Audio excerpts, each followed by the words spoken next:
नमस्कार बच्चों, आप सभी का बहुत बहुत स्वागत है परीक्षा मंथन के ऑफिशियल यूट्यूब चैनल पे। और कैसे हैं आप लोग? उम्मीद करता हूं आप सभी लोग सुरक्षित और स्वस्थ होंगे। और हम लोग इंडियन ज्योग्राफी के टॉपिक के ऊपर हम लोग बात कर रहे थे। आज जो हमारा टॉपिक रहेगा वो रहेगा गाइज अपवाह क्षेत्र, भारत की नदियाँ। बहुत ही इंपॉर्टेंट टॉपिक, हर एग्ज़ाम में, हर परीक्षा में यहाँ से प्रश्न आते हैं। और यूपी पीसीएस में तो आप देखते ही हैं, हर बार यहाँ से प्रश्न रहते हैं भारत की नदियों के संदर्भ में। अब भारत की जो नदियाँ, जो अपवाह क्षेत्र है, पहले इस टर्म को हम लोग समझेंगे कि इस टर्म से कौन कौन से टॉपिक जनरेट हो जाते हैं, क्योंकि कहीं ना कहीं वो टॉपिक हमें आगे भी कवर करने हैं। उसके साथ में कि जो भारत की नदियां हैं, जो अपवाह क्षेत्र है, वहाँ पे कहीं ना कहीं नहर, जलाशय, इनका निर्माण किया जा रहा है। उसके बाद बांध का निर्माण किया जा रहा है, जिसकी मदद से हम लोग नहर सिंचाई प्रणाली के विकास को आगे लेके चल रहे हैं। उसके साथ साथ जो नहर सिंचाई प्रणाली हमने बनाई, बांध, जलाशय बनाया, वहीं पे कहीं ना कहीं जल विद्युत ऊर्जा के उत्पादन केंद्र भी हम लोगों ने बनाए। अब जो अपवाह क्षेत्र है, जो नदियां हैं, वो कहीं ना कहीं मैदानी क्षेत्र में बह रही हैं। और मैदानी क्षेत्र का संबंध जहाँ पे जनसंख्या निवास कर रही है, जनसंख्या निवास करेगी तो वहाँ पे कहीं ना कहीं कृषि भी होगी। तो कितने सारे टॉपिक इससे कवर होंगे और इससे लगे हुए हैं जो टॉपिक, उनको हमें जान लेना है। फिर हम लोग नदियाँ बनती कैसे हैं, क्या प्रोसेस है नदियाँ बनने का, कितने डिस्टेंस को कवर करती है, ये सारी चीज़ों को हम लोगों को जानना है। और कौन कौन से महत्वपूर्ण नदियाँ हैं, उनकी सहायक नदियाँ, इन सारी टर्मिनोलॉजी को हम लोग डिटेल में बात करेंगे, ताकि एक भी प्रश्न आप लोगों का स्किप ना हो। तो सबसे पहले एक चीज़ समझिए कि आपके सामने एक टर्म आया है अपवाह क्षेत्र। अब आखिरकार इस अपवाह क्षेत्र, यानी अपवाह क्षेत्र कहेंगे किसको, इसके बारे में ज़रा समझिए कि जितनी भी मुख्य नदियाँ हैं, जितनी भी मुख्य नदियाँ हैं, मुख्य नदियों के साथ उनकी महत्वपूर्ण सहायक नदियाँ, उनकी महत्वपूर्ण सहायक नदियाँ, है ना। यानी जितनी भी मुख्य नदियाँ हैं, जैसे गंगा नदी है तो उसकी जितनी भी मुख्य सहायक नदियाँ होंगी, यमुना नदी है उसकी कोई भी सहायक नदी होगी, गोदावरी नदी, यानी जो भी मुख्य रिवर है, मेन रिवर है, उसके साथ जो उसकी महत्वपूर्ण सहायक नदियां हैं, इन्हीं से मिलके आपका अपवाह क्षेत्र तैयार हो जाता है। अपवाह क्षेत्र क्लियर हुआ। अब ये जो अपवाह क्षेत्र है, इसी अपवाह क्षेत्र यानी मुख्य नदियां और सहायक नदियां, यानी इसी अपवाह क्षेत्र के संदर्भ में हम लोग बांध का निर्माण करते हैं, हम लोग बांध का निर्माण करते हैं और जलाशय का निर्माण करते हैं। बांध का निर्माण करते हैं और हम लोग जलाशय का निर्माण करते हैं। अब इसकी मदद से हम लोग नहर सिंचाई प्रणाली का विकास करेंगे, नहर सिंचाई प्रणाली का विकास करेंगे। और इसी बांध और जलाशय के संदर्भ में हम लोग जल विद्युत ऊर्जा उत्पादन केंद्र, जल विद्युत ऊर्जा उत्पादन केंद्र का भी निर्माण हो जाएगा। देख पा रहे हैं, यानी ये हमारे इंडिविजुअल टॉपिक हैं जहां हमें बात करनी है। अब जहां पे बांध का निर्माण, जलाशय बन गया है, नहर सिंचाई प्रणाली है, जल विद्युत ऊर्जा उत्पादन केंद्र है, इसी अपवाह क्षेत्र में, इसी अपवाह क्षेत्र, ये जो अपवाह क्षेत्र का संबंध होगा वो बेसिकली मैदानी क्षेत्र से होगा। भाई अगर आपसे कोई कहे कि आप पर्वत, पठार, मैदान कहाँ रहना पसंद करेंगे, तो जाहिर सी बात है आप मैदान एरिया को ही चूज करेंगे, क्योंकि भारत की अधिकांश जनसंख्या मैदानी क्षेत्र में रह रही है। तो मैदानी क्षेत्र में रहेगी तो वहाँ पे कहीं ना कहीं कृषि भी होगी, और इसी मैदानी क्षेत्र में कहीं ना कहीं जनसंख्या भी निवास कर रही है। ये हमारे इंडिविजुअल टॉपिक हैं जो हमें समझने हैं एक एक करके, ठीक है। इसका आप लोग स्क्रीनशॉट लीजिए, फिर हम लोग बात करते हैं। तो यानी आप लोग समझ पाए, आप चाहे तो इसको लिख सकते हैं कि अपवाह क्षेत्र का संबंध मुख्य नदियों के साथ उनकी महत्वपूर्ण सहायक नदियों के मिलने से है, और अपवाह क्षेत्र के संदर्भ में बांध का निर्माण और जलाशय का निर्माण किया जाता है, जिसकी मदद से नहर सिंचाई प्रणाली, जल विद्युत ऊर्जा के उत्पादन केंद्र स्थापित किए जाते हैं। और अपवाह क्षेत्र का संबंध इसके साथ साथ मैदानी क्षेत्र से भी है, जहाँ पे कृषि, जनसंख्या निवास करती है, कृषि की जाती है, जनसंख्या निवास करती है। क्लियर यहाँ तक के पॉइंट। अब हम लोग बात करेंगे कि नदी बनने की प्रक्रिया क्या है। एक बार इसका स्क्रीनशॉट लीजिए, फिर हम लोग आगे मूव करें।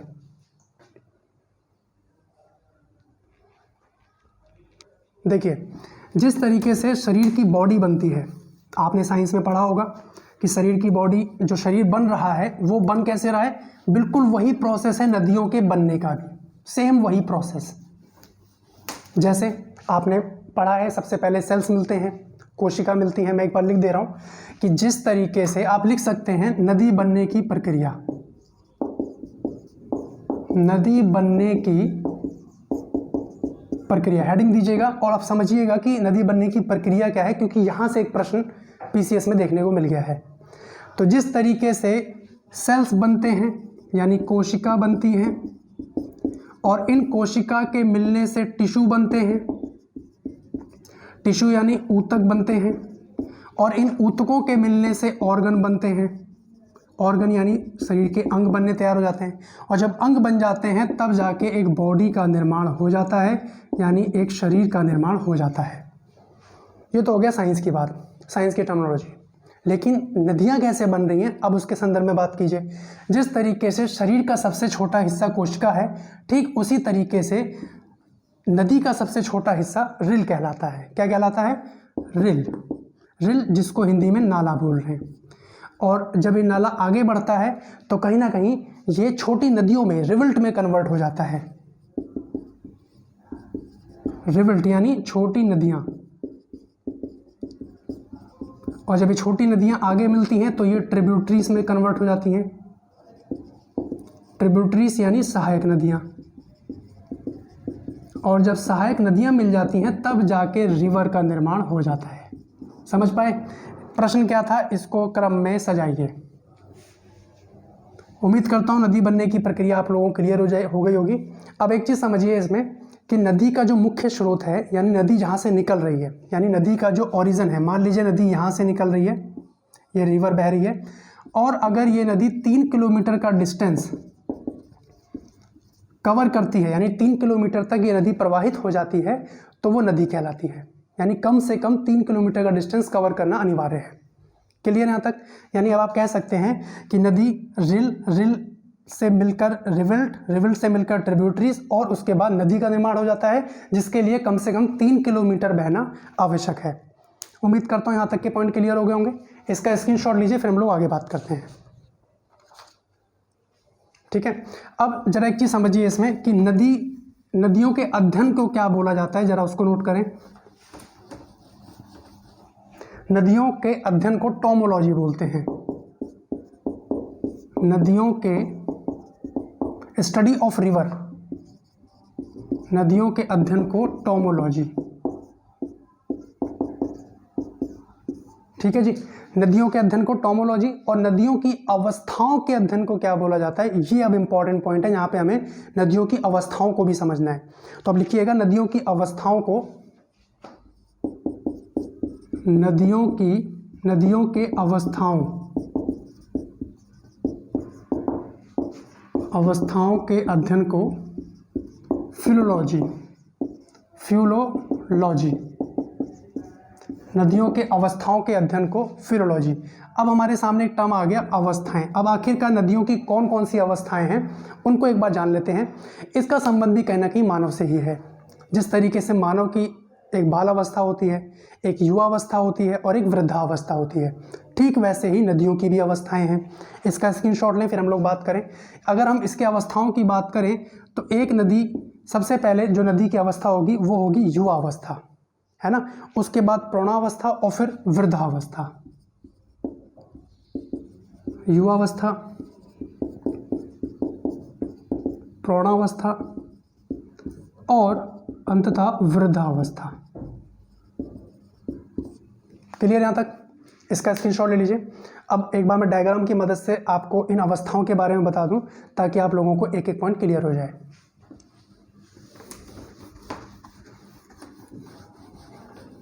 अब जो युवावस्था की हम बात कर रहे हैं तो अब एक चीज़ समझिए कि जैसे ये आपका पहाड़ी क्षेत्र है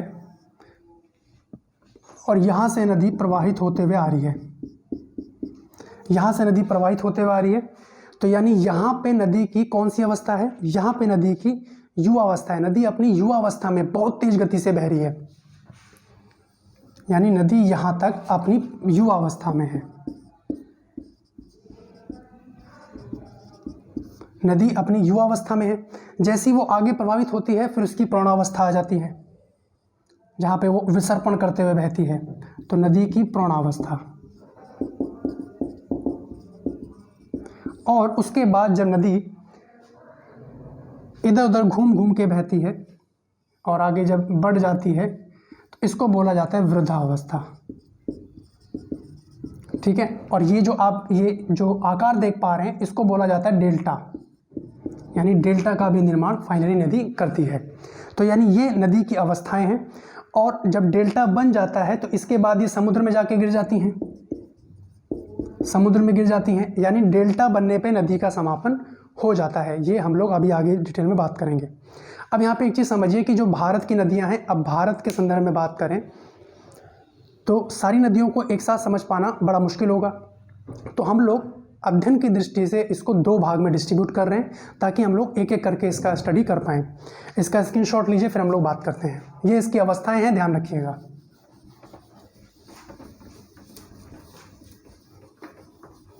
अब एक छोटा सा हेडलाइन दीजिएगा, आप लोग लिखिएगा कि भारतीय नदियों को अध्ययन की दृष्टि से, भारतीय नदियों को अध्ययन की दृष्टि से, भारतीय नदियों को अध्ययन की दृष्टि से दो भाग में विभाजित किया जाता है, यानी दो भागों में इसको डिस्ट्रीब्यूट कर दिया जाता है। भारतीय नदियों को अध्ययन की दृष्टि से दो भागों में विभाजित कर दिया जाता है, विभाजित कर दिया जाता है। अब आखिरकार ये दो भाग कौन से हैं? सबसे पहला हम लोग इसमें बात करेंगे सिंधु नदी तंत्र। सबसे पहले हम लोग बात करेंगे, आप लिख सकते हैं कि हिमालय की नदियाँ, यानी नॉर्थ ईस्ट और आपका प्रायद्वीपीय भारत। तो पहला मेंशन कीजिएगा हिमालय की नदियाँ,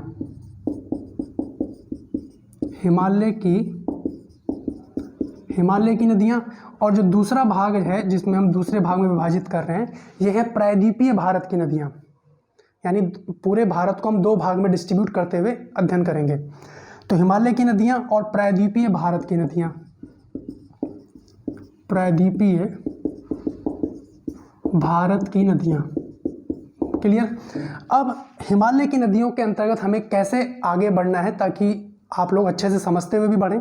तो सबसे पहला पॉइंट सिंधु नदी तंत्र। जो प्रश्न यहाँ से बनते हैं सबको हम लोग डिटेल में बात करते हुए चलेंगे। सिंधु नदी तंत्र, उसके बाद इसी के अंतर्गत हम लोग बात करेंगे गंगा नदी तंत्र, सिंधु नदी तंत्र, गंगा नदी तंत्र, और उसके साथ में हम लोग बात करेंगे ब्रह्मपुत्र नदी तंत्र, ब्रह्मपुत्र नदी तंत्र। ठीक है, प्रायद्वीपीय भारत की बात करें तो इसमें एक तो पूर्व की तरफ बहने वाली नदियां और एक पश्चिम की तरफ बहने वाली नदियां। यहाँ पे हमें दो पॉइंट समझ लेने हैं। पहला, पूर्व की तरफ बहने वाली नदियां, पूर्व की तरफ बहने वाली नदियां, और अगला रहेगा आपका पश्चिम की तरफ बहने वाली नदियां। तो यानी इस कंटेस्ट में हम लोग अब नदियों के टॉपिक को शुरू कर रहे हैं। इससे पहले का जो बैकग्राउंड रहा, उम्मीद करता हूँ आपको समझ में आ गया होगा, क्योंकि वहाँ से भी कई बार प्रश्न देखने को बने हैं, तो आपके एग्जाम में भी आ सकते हैं, उसके लिए भी आप तैयार रहिएगा। तो अब आपका हेडिंग रहेगा हिमालय की नदियाँ, जहाँ पे हम लोग बात करेंगे सिंधु नदी तंत्र की। एक एक नदियों को हम लोग समझेंगे और उसके साथ में हम लोग बात करेंगे कि सिंधु नदी तंत्र के अंतर्गत कौन सी मुख्य नदियाँ हैं, उनकी सहायक नदियाँ कौन सी हैं, सबको डायग्राम के माध्यम से हम लोग समझते हुए बात करेंगे। मैं यहाँ पे जैसे जैसे डायग्राम ड्रॉ करूँगा आप उसको नोट करते चलिएगा। ठीक है, चलिए हेडिंग दीजिएगा हिमालय की नदियाँ। तो चलिए हम लोग बात करते हैं। आपने हेडिंग डाली गंगा सिंधु नदी तंत्र, यानी सिंधु नदी तंत्र के अंतर्गत कौन कौन सी नदियाँ हमें जाननी है उसके बारे में हम लोग बात करेंगे। जैसे कि हम लोगों ने लिखा है कि हिमालय की नदियाँ और प्रायद्वीपीय भारत की नदियाँ दो भागों में हमने विभाजित किया। उसके बाद हम एक एक पॉइंट करके समझेंगे। सारे पॉइंट को आप लोग नोट करते चलिएगा, आपके एग्ज़ाम के लिए बहुत इंपॉर्टेंट रहेंगे। एक एक करके स्टेप बाय स्टेप सारे पॉइंट को समझते चलते हैं। अब जरा एक चीज़ समझिए, ये आप डायग्राम देख पा रहे हैं, एक रफली डायग्राम बनाइएगा। आप लोग जानते हैं पंजाब, हरियाणा, हिमाचल प्रदेश और उत्तराखंड, ठीक, और इधर राजस्थान। और देखिए अब ध्यान से समझिए यहाँ पे कि पंजाब और हरियाणा, जैसे मैं बोल रहा हूँ चाहे तो नोट कर सकते हैं, समझ सकते हैं। पंजाब और हरियाणा का संबंध सिंधु नदी और उसकी महत्वपूर्ण सहायक नदियों से है ना। सिंधु नदी और उसकी महत्वपूर्ण सहायक नदियों से है पंजाब और हरियाणा का संबंध। जबकि हरियाणा का संबंध गंगा नदी, हम पढ़ेंगे आगे चल के, गंगा नदी और यमुना नदी की सहायक नदियों से है। पंजाब के दक्षिण में आप राजस्थान देख पा रहे हैं, राजस्थान के पूर्व में उच्च भूमि, ये वाला जो एरिया है ये हाईलैंड है, उच्च भूमि है। आगे चल के आप लोग आगे आने वाले लेक्चर में आप लोग जान पाएंगे कि ये जो हाईलैंड है ये कहीं ना कहीं जल विभाजक का काम कर रहा है, यानी इधर जो नदियां बह रही हैं वो इस तरफ आ जा रही हैं और इसके इधर जो नदियां हैं पूर्व की तरफ, वो पूर्व की तरफ प्रवाहित हो रही हैं।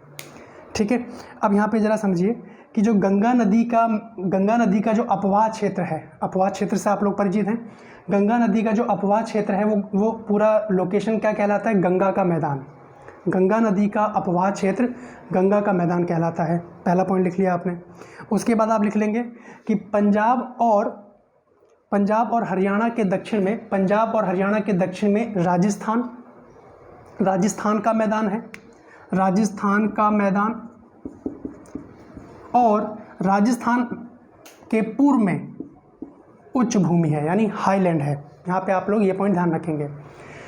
ये आपने थोड़ा बैकग्राउंड लिखा। अब एक चीज़ समझिए कि एक प्रश्न जो कई बार परीक्षा में रिपीट हुआ है वो क्या है, हिमालय पार की नदियाँ। हिमालय पार की नदियाँ, आप हिमालय पर्वत पढ़ चुके हैं, हमने लास्ट लेक्चर में, पिछले लेक्चर्स में हम लोगों ने कवर किया है। तो हिमालय पार की नदियाँ कौन सी हैं, ज़रा एक चीज़ समझिए कि mountain range, Himalaya mountain range यहीं पे है, और इसके पार कौन सी नदी है, ये मानसरोवर झील, लेक मानसरोवर।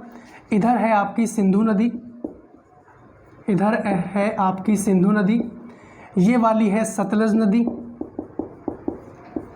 नदी, और इसी मानसरोवर झील से पूर्व की तरफ प्रवाहित हो जाती है जिसको बोलते हैं ब्रह्मपुत्र नदी। तो आप नेक्स्ट वन में लिख सकते हैं कि हिमालय पार की नदियाँ सिंधु, सतलज और ब्रह्मपुत्र हैं। क्लियर। उसके बाद आपने कुछ टर्मिनोलॉजी सुनी है, भाबर, खादर, बांगर, ये सब। अब ये होते क्या हैं, जरा इनके बारे में समझें। अब जरा इनके बारे में देखिए, आप एक एक पॉइंट नोट कीजिएगा, भाबर, तराई, बांगर और खादर। अब होता क्या है, जरा एक डायग्राम से समझने का प्रयास करें कि ये पर्वत है और ये पर्वत का पदीय क्षेत्र है, यानी पर्वत के पदीय क्षेत्र में जब नदी प्रवाहित होती है और अपने अवसादों को निक्षेपित करती है, यहाँ अपने अवसादों को निक्षेपित करती है, तो ये वाला लोकेशन कहलाता है भाबर। ये वाला लोकेशन कहलाता है भाबर। तो आप चाहें तो नोट कर सकते हैं कि पर्वत पदीय क्षेत्रों में नदियों के द्वारा लाए गए अवसादों का निक्षेपण होता है और नदियाँ सतह से विलुप्त हो जाती हैं। अब नदी यहाँ पे सतह से विलुप्त हो गई है, यानी भाबर में नदियाँ विलुप्त हो जाती हैं। अब उसके बाद जब नदी विलुप्त होने के बाद जब ऊपर की तरफ आएगी, जैसे ही ऊपर की तरफ मूव होती है, यानी पानी भर रहा है, तो जब सतह पे पानी आ जाता है उस क्षेत्र को बोलते हैं तराई। तो तराई के संदर्भ में एक पॉइंट लिख लीजिएगा कि भाबर के दक्षिण में नदियाँ फिर से सतह की ओर आ जाती हैं, जिससे जल भराव हो जाता है, उसे तराई कहते हैं। जल भराव हो गया, उसे तराई कहते हैं। ठीक है। अब उसी के बाद नेक्स्ट में लिखें कि तराई के बाद ऊपरी नदी बेसिन का वह क्षेत्र जहाँ जल स्तर में वृद्धि होने से बाढ़ अप्रभावित क्षेत्र, यहाँ पे बाढ़ अप्रभावित क्षेत्र बनता है, उसे बोलते हैं बांगर। उसके बाद खादर की बात करें तो ये बाढ़ प्रभावित क्षेत्र है,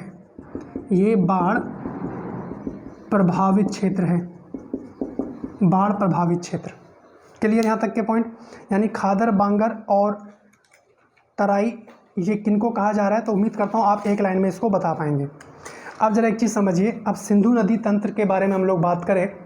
अब ये जो सिंधु नदी आप देख पा रहे हैं, अब मैं इसको जूम करके सामने बना रहा हूँ, तो आप एक एक करके स्टेप बाय स्टेप उसको नोट करते चलेंगे।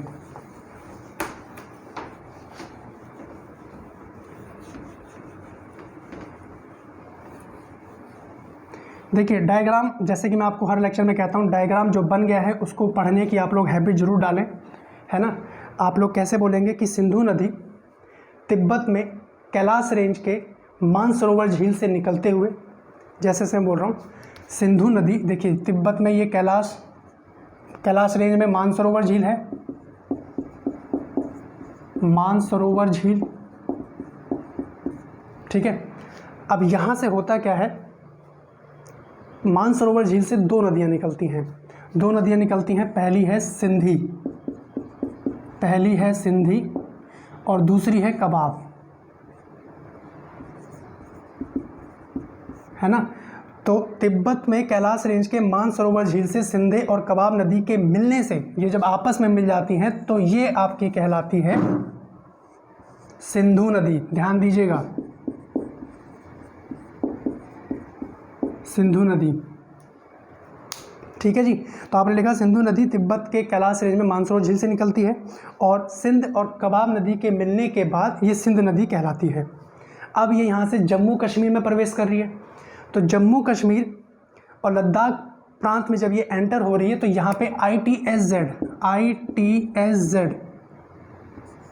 इंडस सांगपो सुचर जोन, इसके बारे में आप जानते हैं। यहाँ से प्रवाहित होते हुए ये फाइनली पाकिस्तान में प्रवेश करती है और यहाँ पे ये अरब सागर में गिर जाती है। पहला पॉइंट आपका क्लियर हो गया यहाँ पे, है ना। अब ये जो पाकिस्तान में पहुँच रही है तो यहाँ पे दो लोकेशन आपको ध्यान रखने हैं। पोर्टवार बेसिन, यहाँ पे एक पड़ता है पोर्टवार बेसिन, ठीक है, और सॉल्ट रेंज से होते हुए ये फाइनली अरब सागर में प्रवाहित हो जा रही है, अरब सागर में ये निकास कर दे रही है, ठीक है। अब यहाँ पे इसकी सहायक नदियाँ कौन सी हैं ये आपके लिए जानना बहुत इंपॉर्टेंट है। अब ज़रा एक चीज़ समझिए कि जैसे मैंने ये कोई लाइन ड्रॉ की है तो जो आपका राइट हैंड है वही मान लीजिए नदी है ये, और आपका जो दायां हाथ है वही इसका दायां हिस्सा माना जाएगा, यानी ये दायां तट, और आपका लेफ्ट हैंड है वो इसका बायां तट माना जाएगा, ठीक है। तो इसमें कन्फ्यूज़न नहीं रखिएगा। अब देखिए ज़रा यहाँ पे कि सिंधु नदी की सहायक नदियाँ कौन कौन सी हैं, जिसमें से कुछ नदियों के बारे में आप जानते हैं। अब देखिए जास्कर श्योक एक नदी है, इसकी सहायक नदी वो है जास्कर। देखिए कहाँ से मिल रही है, बाएं तट से आके मिल रही है, सॉरी अब ये नदी ऐसे बह रही है ना तो ये इसके बाएं तट से आके मिल रही है, क्लियर। ये नदी ऐसे बह रही है तो आप भी ऐसे ही चलेंगे तो ये आपके बाएं तट से आके मिल रही है जास्कर नदी। उसके बाद जास्कर के बाद श्योक नदी इसके इस तरफ से आके मिलती है, जिसको श्योक नदी बोलते हैं, श्योक नदी, ठीक है। उसके बाद गिलगिट नदी, गिलगिट नदी, और उसके बाद शिगार नदी, ये कुछ इस तरफ से आके मिल रही है, शिगार नदी। तो आपको पता लग गया कि सिंधु नदी की 4 महत्वपूर्ण सहायक नदियां हैं, जास्कर, श्योक, गिलगिट और शिगार। अब ये कौन कौन से दाएं और बाएं तट से आके मिल रही है, कई सारे ऐसे प्रश्न आ जाते हैं, तो उम्मीद करता हूँ आप लोग गलत नहीं कीजिएगा। आपको पता लग गया बाएं तट से 2 नदियाँ मिल रही हैं, जास्कर, शिगार, दाएं तट से 2 नदियाँ मिल रही हैं, श्योक और गिलगिट नदी। क्लियर यहाँ तक के पॉइंट। अब ये भारत में आके, यानी भारत में सिंधु नदी से आके ये फाइनली मिल जा रही हैं, यहाँ तक क्लियर। और वहीं अफ़गानिस्तान की अगर बात करें तो अफ़गानिस्तान से एक नदी आती है जो पाकिस्तान में सिंधु नदी से ही मिल रही है, जिसका नाम है काबुल नदी।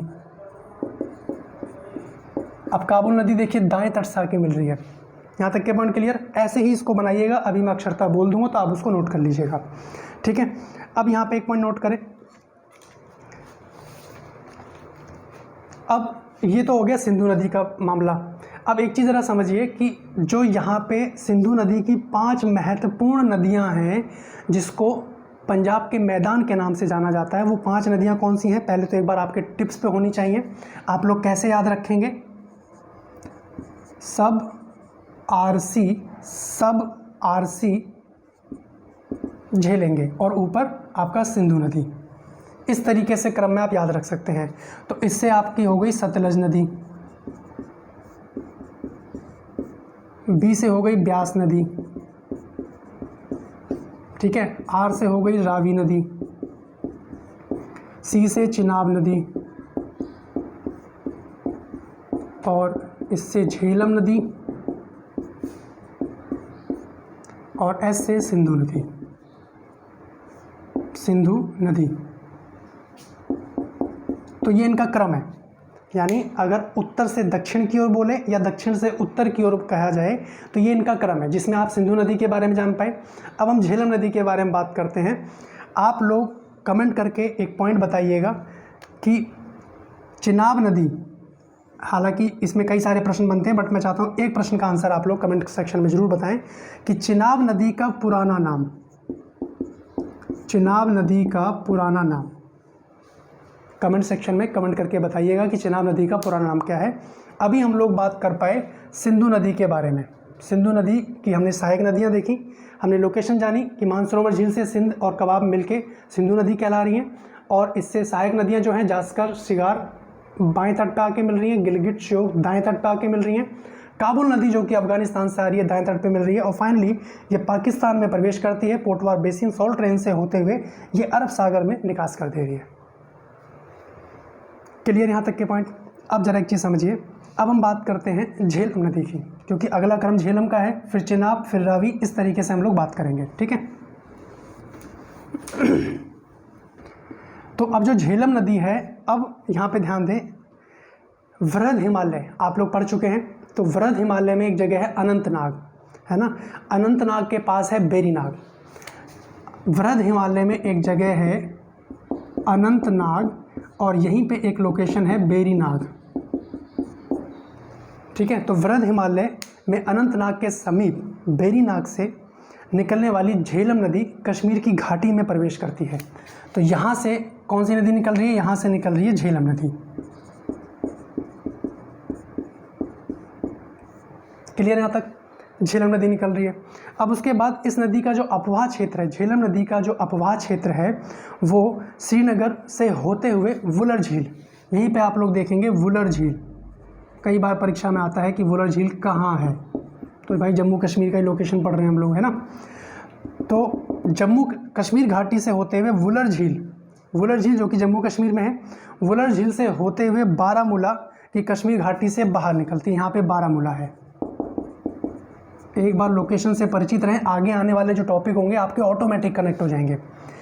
तो आपने देखा कि वृहद हिमालय में अनंतनाग यानी बेरीनाग से होते हुए झेलम नदी निकलती है जो कि कश्मीर घाटी में प्रवेश करती है, वुलर झील से होते हुए बारामूला से होते हुए ये फाइनली आगे की तरफ प्रवेश कर जाती है। अब ध्यान दीजिए कि ये नदी मुजफ्फराबाद और मीरपुर के मध्य पाकिस्तान के बीच सीमा बनाती है। मुजफ्फराबाद और मीरपुर, यहाँ पे मुजफ्फराबाद है और मीरपुर के मध्य पाकिस्तान के बीच ये सीमा बनाती है। कौन? झेलम नदी, ठीक है।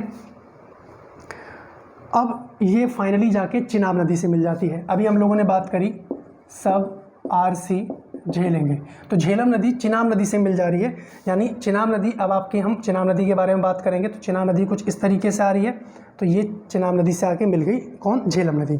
क्लियर यहाँ तक के पॉइंट।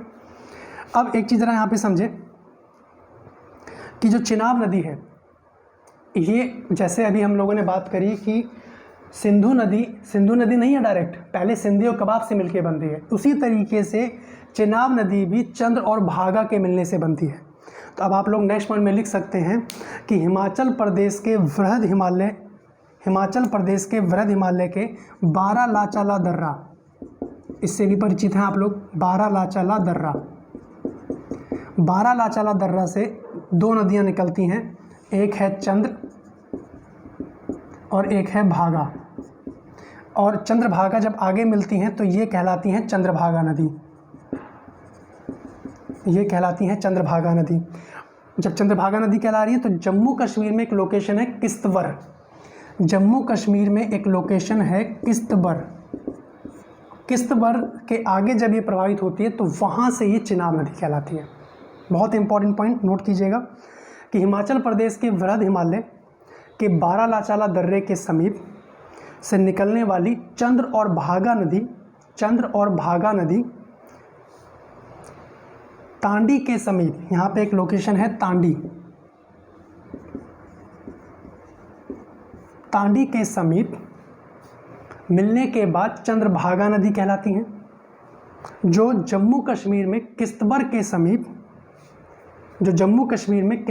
समीप जम्मू कश्मीर में प्रवेश करती हैं और उसके बाद जम्मू कश्मीर में ये चिनाब नदी कहलाती है। उसके बाद ये जम्मू कश्मीर में चिनाब नदी कहलाती है। एक एक लोकेशन ध्यान दीजिएगा क्योंकि इतनी डेप्थ में प्रश्न है ना। बारालाचाला दर्रे से चंद्रभागा निकल रही है, चंद्रभागा नदी तांडी के समीप मिलने के बाद चंद्रभागा नदी कहला रही है। उसके बाद जम्मू कश्मीर में एंटर होने के बाद किश्तवर के बाद ये जम्मू कश्मीर में प्रवेश कर रही है जहाँ पे ये चिनाब नदी कहला रही है। तो आपने झेलम जाना, सिंधु जाना और चिनाब के बारे में जाना। क्लियर यहाँ तक के पॉइंट।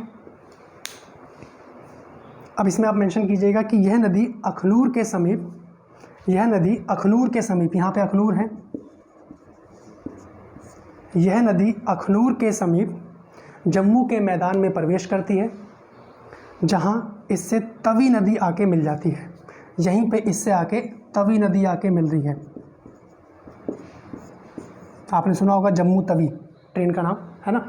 तो तवी नदी किससे मिल रही है आपको पता होना चाहिए, चिनाब नदी से मिल रही है। चिनाब नदी की सहायक नदी है, ठीक है। अखनूर ज़िले में जम्मू कश्मीर के मैदान में प्रवेश कर रही है और फाइनली तवी नदी आके किससे मिल रही है, और चिनाब नदी पाकिस्तान में जाकर सिंधु नदी से मिल जाती है। चिनाब नदी, ये जो चिनाब नदी आ रही है ये पाकिस्तान में जाकर सिंधु नदी से मिल जाती है। झेलम नदी पाकिस्तान में चिनाब नदी से मिल रही है और चिनाब नदी फाइनली जाके सिंधु नदी से मिल रही है। उम्मीद करता हूँ इतनी कैलकुलेशन आप लोग समझ पा रहे होंगे, ठीक है।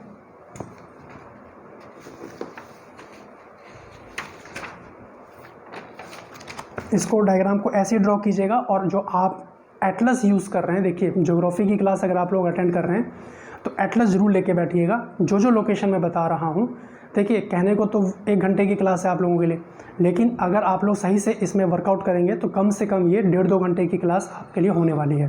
क्योंकि लोकेशन को देखना, मार्क करना, फिर इसको समझते हुए लिखना, ये जब आप कर लेते हैं काम, तब आप चाहे प्रीलिम्स के क्वेश्चन हो, मेंस के हो, तो आप उसको लैंग्वेज भी दे सकते हैं। क्लियर। अब उसके बाद समझिए, अब हम बात करेंगे रावी नदी की। देखिए सिंधु, झेलम, चिनाब, अब रावी नदी। अब रावी नदी के बारे में बात करें, अब मैं ज़रा इसको इरेज कर रहा हूँ, आप लोग इसका स्क्रीनशॉट ले लें पहले। अब यानी सब क्रम नीचे ही रहेगा, है ना, सब क्रम नीचे ही रहेगा। ये हमने थोड़ा जूम करके बनाया है, अब मैं इसको इरेज कर रहा हूँ।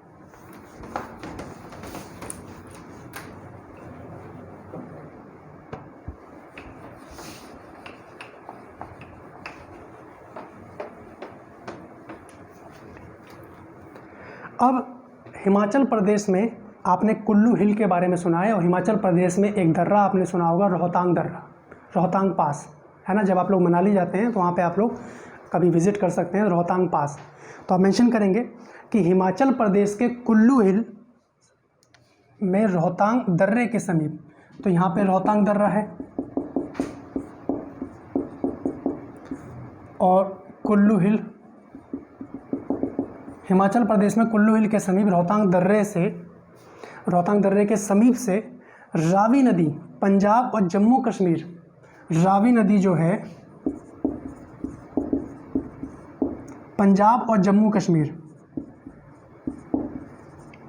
पंजाब और जम्मू कश्मीर की सीमा से होते हुए पाकिस्तान में प्रवेश करती है, और जहाँ ये नदी चिनाब नदी से जाके मिल जाती है। अभी चिनाब नदी आपने पढ़ी, तो ये फाइनली जाके चिनाब नदी से ही मिल जा रही है। जम्मू कश्मीर और पंजाब की सीमा से प्रभावित हो रही है, पाकिस्तान में चिनाब नदी से जाके ये मिल जा रही है।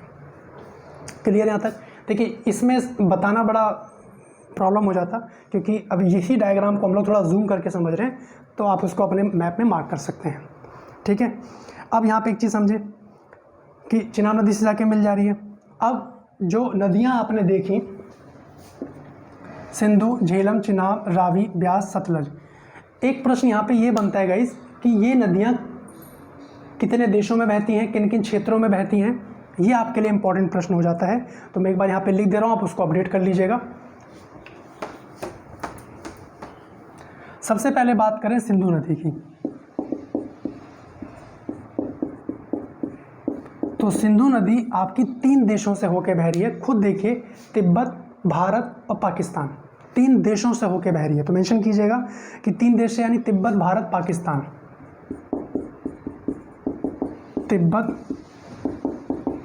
भारत, पाकिस्तान, इन 3 देशों से होते हुए ये प्रवाहित हो रही है। कौन? सिंधु नदी। उसके बाद झेलम नदी की बात करें तो इसमें लिखिएगा जम्मू कश्मीर और पाकिस्तान। भाई झेलम नदी तो यहीं से बह रही थी ना, तो जम्मू कश्मीर और पाकिस्तान, झेलम नदी जम्मू कश्मीर और पाकिस्तान। उसके बाद चिनाब नदी, चिनाब नदी में मेंशन कीजिएगा आप लोग हिमाचल प्रदेश, जम्मू कश्मीर और पाकिस्तान, हिमाचल प्रदेश, जम्मू कश्मीर और पाकिस्तान, जम्मू कश्मीर और पाकिस्तान, ठीक है। उसके बाद लिखिए रावी नदी। अब रावी नदी कहाँ कहाँ प्रवाहित हो रही है? तो हिमाचल प्रदेश, जम्मू कश्मीर, हिमाचल प्रदेश, जम्मू कश्मीर, पंजाब, हिमाचल प्रदेश तो निकल ही रही है, जम्मू कश्मीर पंजाब के मध्य सीमा बना रही है रावी नदी, अभी आपने जाना, और अंततः फाइनली पाकिस्तान में। क्लियर? अब कैसा ही प्रश्न आ जाए कि भाई कहाँ से प्रभावित हो रही है, किन किन लोकेशन से, तो आप लोग बता सकते हैं। उसके बाद ब्यास नदी, ब्यास नदी के बारे में लिखिए कि ब्यास नदी जो है हिमाचल प्रदेश और पंजाब के, देखिए पंजाब के मैदान में ये सतलज नदी से मिल जा रही है। ये जो सतलज नदी है ये पंजाब के मैदान में आने के बाद यही मिल जाती है। कौन? ब्यास नदी। तो इसमें मेंशन कर लीजिएगा हिमाचल प्रदेश और पंजाब के मैदान में, पंजाब के मैदान में सतलज नदी से मिल जाती है, सतलज नदी से मिल जाती है। तो अब यहाँ पे एक पॉइंट आपको ध्यान रखना चाहिए कि सिंधु नदी तंत्र की जो है एकमात्र नदी जो भारत से बाहर नहीं जा रही है, भारत में मिल जा रही है, वो है ब्यास नदी, है ना। यानी पाकिस्तान नहीं जाती, बाकी 5 जो नदियाँ हैं वो पाकिस्तान जा रही हैं। उम्मीद करता हूँ यहाँ तक के पॉइंट क्लियर हो गए होंगे। अब हम लोग बात करें, ब्यास नदी हो गया, अब सतलज नदी की बात करें तो सतलज नदी ये देख पा रहे हैं आप लोग, यानी ये जो 5 नदियाँ आपने देख पाए ये कहीं ना कहीं पंजाब के मैदान से संबंधित हैं। 5 नदियाँ जो सिंधु नदी तंत्र की सहायक नदियाँ हैं। क्लियर? अब सतलज नदी की बात करते हैं। मैं एक बार डायग्राम को रफली ड्रॉ कर दे रहा हूँ ताकि आप लोगों को एक बार क्लैरिटी हो जाए।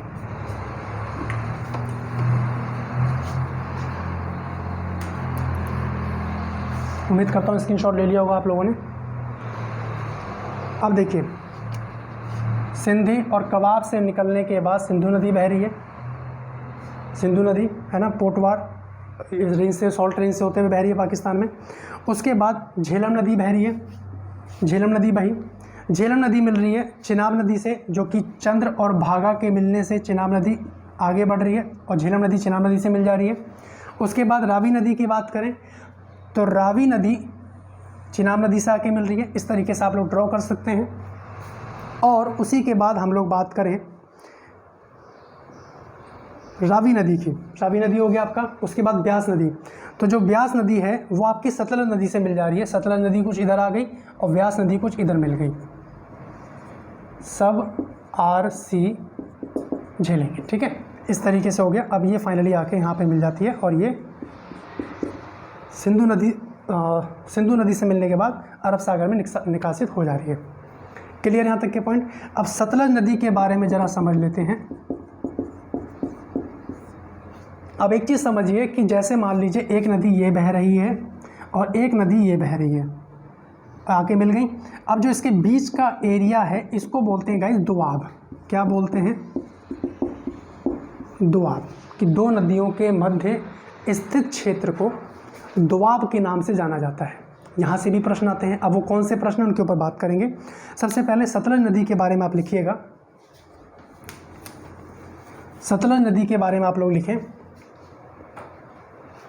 कि सतलज नदी तिब्बत में कैलाश रेंज के मानसरोवर झील से निकलने के बाद भारत और चीन की सीमा पर अवस्थित शिपकीला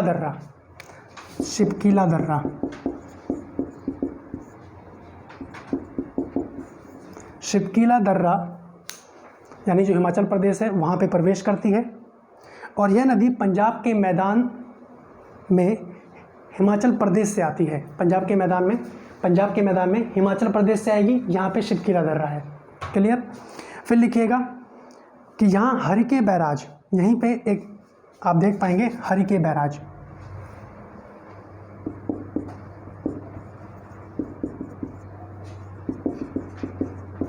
हरिके बैराज, इसमें लिखिएगा कि इससे हरिके बैराज के समीप, इससे आकर हरिके बैराज के समीप ब्यास नदी मिल जाती है। यानी यहाँ पे ब्यास नदी आके मिल रही है हरिके बैराज के समीप सतलज नदी से। क्लियर यहाँ तक के पॉइंट। फिर लिखिएगा कि सतलज नदी फिरोजपुर और फाजिल्का, सतलज नदी फिरोजपुर और फाजिल्का के मध्य सीमा बनाते हुए, फिरोजपुर और फाजिल्का के मध्य सीमा बनाते हुए भारत और पाकिस्तान की सीमा से होते हुए पाकिस्तान में प्रवेश करती है, जो अंततः चिनाब नदी से जाके मिल जाती है। चिनाब नदी देख पा रहे हैं आप लोग, ये चिनाब नदी है, ठीक है जी। तो यानी अब आप देख पा रहे हैं फाइनली चिनाब नदी मिल रही है, चिनाब नदी से झेलम नदी मिल रही है, रावी नदी मिल रही है, और ब्यास नदी तो सतलज नदी से मिलने के बाद भारत में ही पंजाब के मैदान में समाप्त हो जा रही है। क्लियर यहाँ तक के पॉइंट। अब यहाँ पे एक पॉइंट ये बनता है गाइस कि जैसे कि मैंने आपको बताया दो नदियों के मध्य स्थित क्षेत्र को क्या बोला जा रहा है, दोआब, है ना। अब सिंधु की जो ये 5 नदियाँ हैं, सिंधु की ये जो 5 नदियाँ हैं, इन्हीं को मिलाकर बोला जा रहा है पंजाब का मैदान, पंजाब का मैदान। क्लियर। और इसका जो भौगोलिक विस्तार की अगर हम लोग बात करें तो भारत में तो है ही है, पाकिस्तान में भी है। पहले पाकिस्तान भारत का हिस्सा था, लेकिन अब अलग हो गए, आप जानते हैं। तो भारत और पाकिस्तान के क्षेत्र तक इसका भौगोलिक विस्तार है। उसके बाद और इन नदियों के मध्य आप देख पा रहे होंगे कि भाई ये नदी से मिलके चिनाब नदी फाइनली मिल रही है, यहाँ पे भी एक दोआब बन रहा है। झेलम नदी चिनाब नदी से आके मिल रही है, यहाँ पे भी एक दोआब बन रहा है। चिनाब नदी चिनाब नदी से रावी नदी जाके मिल रही है, यहाँ पे भी एक दोआब बन रहा है। अब इनके नाम क्या हैं, यहाँ से प्रश्न आता है, ये भी बहुत इंपॉर्टेंट है गाइस, कई बार यहाँ से प्रश्न देखने को मिले हैं। तो मैं एक एक करके आपको यहाँ पे बात करने जा रहा हूँ। जैसे कि मैंने आपको बताया 2 नदियाँ आगे मिल रही हैं, उसके मध्य स्थित क्षेत्र को दोआब के नाम से जाना जा रहा है। अब सिंधु और झेलम के मध्य अगर बात करें, सिंधु और झेलम के मध्य जो दोआब बन रहा है उसको किस नाम से जानते हैं। यानी देखिए ये भी तो दोआब बन रहा है एक, तो आप मेंशन कीजिएगा सिंधु और झेलम नदी के मध्य सिंध सागर दोआब। कौन सा दोआब, सिंध सागर, सिंध सागर दोआब। सिंधु और झेलम के मध्य सिंध सागर दोआब, और चिनाब और झेलम के मध्य छज दोआब, CJH, छज। झेलम और चिनाब के मध्य छज दोआब, CHAJ, छज दोआब। इसमें कई बार प्रश्न आते हैं मिलान करने के लिए, कई बार MCQ के रूप में भी पूछ लिया जा सकता है, तो उसके लिए भी तैयार रहिएगा। उसके बाद मेंशन कीजिए रावी और चिनाब नदी। रावी और चिनाब नदी के मध्य जो दोआब बन रहा है इसको बोलते हैं रचना दोआब। क्या बोलते हैं, रचना दोआब। तो याद रखना थोड़ा आसान रहेगा, क्योंकि C से चिनाब और JS से आपका झेलम, तो छज दोआब। R और C रचना दोआब। अब रावी और व्यास के मध्य जो दोआब बन रहा है उसको बोलते हैं बरी दोआब। क्या बोलते हैं, बरी दोआब। B से व्यास, R से रावी, है ना। और ब्यास और सतलज के मध्य बन रहा है बिस्ट दोआब। क्या नाम है, बिस्ट। इधर जो दोआब बन रहा है इसको बोलते हैं बिस्ट दोआब, इसको बोल रहे हैं बिस्ट दोआब। क्लियर यहाँ तक के पॉइंट। अब यहाँ से कैसा भी प्रश्न आए तो आप लोग दोआब के संदर्भ में बना सकते हैं, आंसर अपना क्लियर कर सकते हैं। तो गाइज़ ये था आपका पंजाब के मैदान का मामला, जहाँ पे आपको लोकेशन के साथ में नदियाँ किस तरफ से आके प्रवाहित हो रही हैं, जो इसका सिंधु नदी तंत्र है वो आपको जानने को मिला। इसको आप लोग अच्छे से रिवाइज करें, नोट कर लें, और नेक्स्ट लेक्चर में हम लोग बात करेंगे हरियाणा ट्रस्ट के ऊपर, हरियाणा ट्रैप के ऊपर, और जहाँ पे हम लोग मूव कर जाएंगे राजस्थान के मैदान की तरफ। ठीक है, राजस्थान और गंगा के मैदान की तरफ मूव करेंगे। तो ये आपका पंजाब का मैदान हमने जाना, पंजाब का मैदान। अब हम लोग बात करेंगे हरियाणा ट्रैप्ट की, हरियाणा ट्रैप्ट, उसके बाद राजस्थान और गंगा का मैदान, यानी यहाँ तक की जो नदियाँ हैं वो सिंधु नदी तंत्र के अंतर्गत गंगा नदी, यमुना नदी, इन सब के बारे में हम लोग बात करेंगे। तब तक आप लोग, मैं उम्मीद करूँगा कि नोट्स बना के इसको रिवाइज करके रखेंगे और मैप में इसको मार्क करके ज़रूर रखिएगा। ठीक है, चलिए मिलते हैं फिर नेक्स्ट लेक्चर में। तब तक के लिए धन्यवाद, बाय बाय।